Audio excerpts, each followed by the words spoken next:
മലയാള mini screen പ്രേക്ഷകർക്ക് ഏറെ സുപരിചിതനാണ് Jishin Mohan. Social മീഡിയയിൽ സജീവമായ ജിഷിൻ അടുത്തിടെ താൻ ലഹരി ഉപയോഗിച്ചിരുന്നുവെന്ന് തുറന്നു പറഞ്ഞ് ഏറെ ശ്രദ്ധ നേടിയിരുന്നു.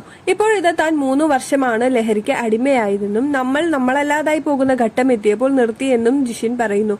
ഇതിൽ നിന്നും മുക്തി നേടാൻ ഡി അഡിക്ഷൻ സെന്ററിലൊന്നും പോയിട്ട് കാര്യമില്ലെന്ന് നമ്മൾ സ്വയം നിയന്ത്രിച്ചാലേ നടക്കൂ എന്ന് നടൻ വ്യക്തമാക്കുന്നുണ്ട്.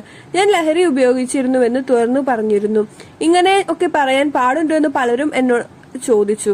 പോലീസ് പിടിക്കില്ലേ എന്നൊക്കെ ചോദിച്ചു. അതെങ്ങനെയാണ് ഒരാൾ ലഹരി ഉപയോഗം നിർത്തിയെന്ന് പറഞ്ഞ പോലീസ് പിടിക്കുന്നത്? കഞ്ചാവ് ഉപയോഗിച്ചിരുന്നയാൾ അതെല്ലാം നിർത്തി നല്ല രീതിയിൽ പോകുന്നത് അറിഞ്ഞാൽ ഗുഡ് എന്ന് എന്തുകൊണ്ട് പറയുന്നില്ല? ഞാൻ അന്ന് ഇത് വാങ്ങുന്നവരോട് പേര് വൈബ് എന്ന് പറഞ്ഞിരുന്നായിരുന്നു എന്നാണ് സേവ് ചെയ്തിരുന്നത്. അതിൽ നിന്നും മാറിയ ശേഷം ആദ്യം ഞാൻ ഈ നമ്പറുകൾ ഡിലീറ്റ് ചെയ്യുകയാണ് ചെയ്തത്. കഴിഞ്ഞ വർഷം ജൂലൈ 10-നാണ് ഞാൻ ഇത് നിർത്തുന്നത്. അതിനുശേഷം ഇതുവരെ ഉപയോഗിച്ചിട്ടില്ല. 3 വർഷത്തോളം ലഹരി ഉപയോഗിച്ചിരുന്നു. വയലന്റ് ഒന്നും ആകില്ലായിരുന്നു. മന്ദിപ്പായി അവിടെ ഇരിക്കും.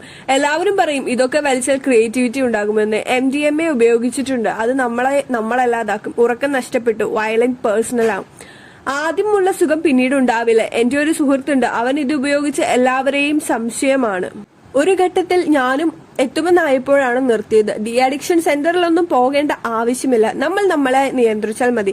ഷൈനിനെ ഒക്കെ ഡി അഡിക്ഷൻ സെന്ററിലേക്ക് മാറ്റി. എന്തിന്? ഡി അഡിക്ഷൻ സെന്ററിൽ പോയി തിരിച്ചു വന്നിട്ടും തുടങ്ങിയവരുണ്ട്.